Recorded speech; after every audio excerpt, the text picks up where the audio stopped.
Hi everyone, welcome back to Library Time with Mrs. Poole. I have another story for you to share. Another one of my favorites. I say that all the time, don't I? I have so many favorites. This one, do know you guys love, is called Randy Riley's Really Big Hit. It is written and illustrated by Chris Van Dusen, one of my very favorites, and I love his stories. I just love his illustrations. So without any further ado, here we go. Randy Riley's Really Big Hit.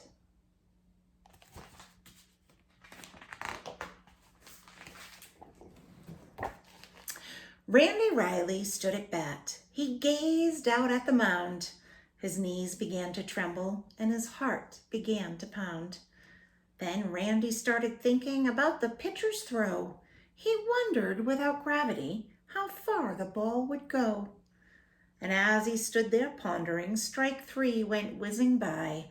"You're out," he heard the umpire call, then walked off with a sigh. Let's show you the picture.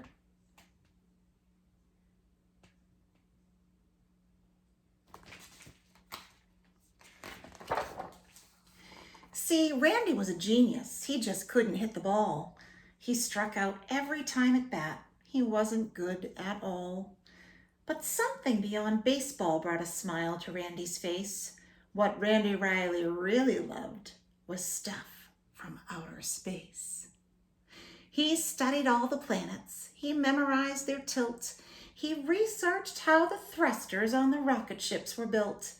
He knew the constellations and the light years to the stars. And wouldn't it be great, he thought, to ride a bike on Mars?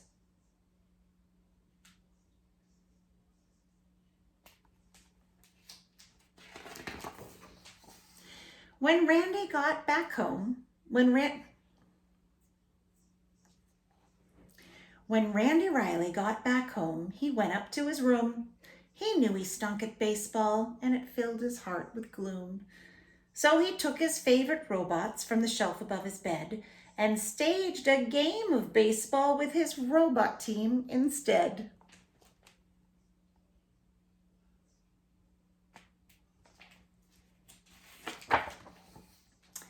That night before he went to sleep, Randy scanned the sky, and through his spaceboy telescope, a glimmer caught his eye. He fiddled with the focus till he saw it crystal clear. It was a massive fireball, and it was coming near. Alarmed, he started plotting the projection of its path. He formulated diagrams. He double-checked his math. He calculated quickly and concluded with a frown. In 19 days, the fireball would crash into his town.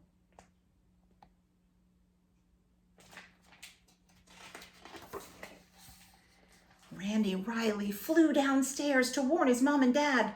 The impact would be major and the damage would be bad.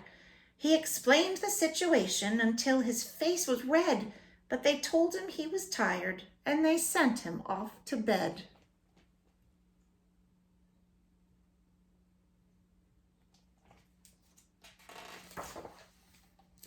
Poor Randy couldn't sleep at all. He thought the whole night through. By morning it was obvious just what he had to do. He gathered what he needed with determined resolution and lugged it off behind the shed to work on his solution.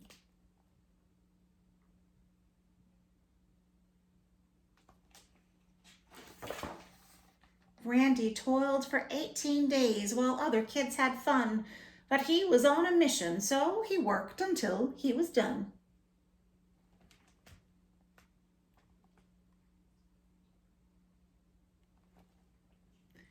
Randy toiled for 18 days while other kids had fun, but he was on a mission, so he worked till he was done.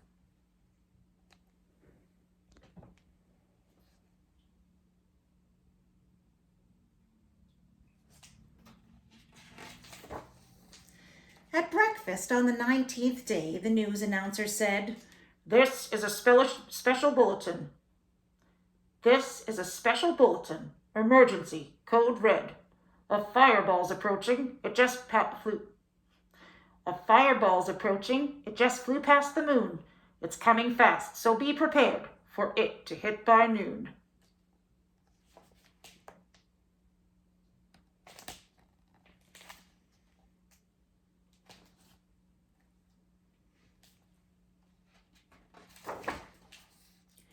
Everybody burst outside as fear and panic grew, but Randy ran back to the shed. He had a job to do.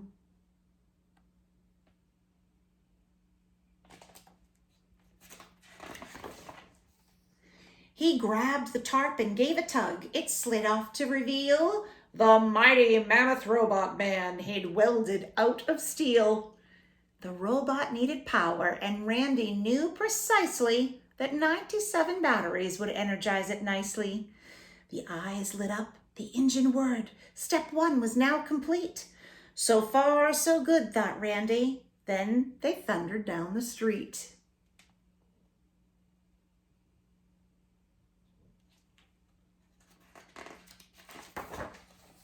Step 2 of Randy's mission took place just south of town, in a section known as Millville, where he slowed the robot down.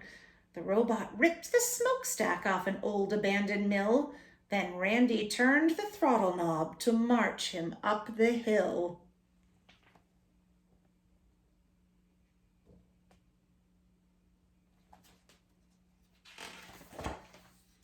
Back in town, the people were as frightened as could be, but Randy knew the time had come for critical step 3. The robot burst out through the trees, stepped up and took a stance, while everyone fell silent as if frozen in a trance. Randy's eye was on the ball, no room for error now. 3, 2, 1, and flip the switch. A swoosh, and then...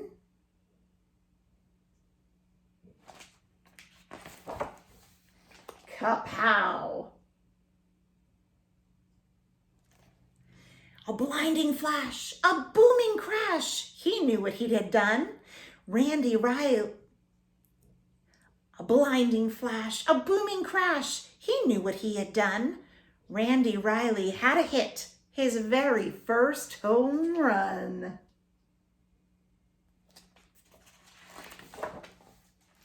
The fireball sailed out of sight. A rousing cheer began. Hooray for Randy Riley and his giant metal man. And as the crowd went crazy, Randy stood there with a grin and mumbled, "How predictable, a fastball low and in."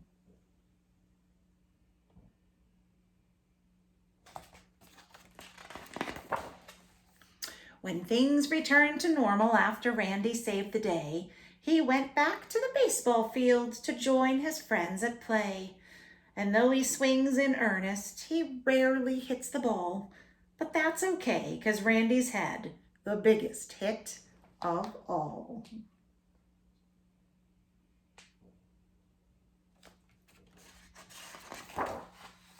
The end. I hope you enjoyed that story. As always, I enjoyed sharing it with you. Hope all is well. If you have anything to share with me, you can send me an email at mrspoolereads@gmail.com. And I look forward to visiting with you again soon. Until then, happy reading.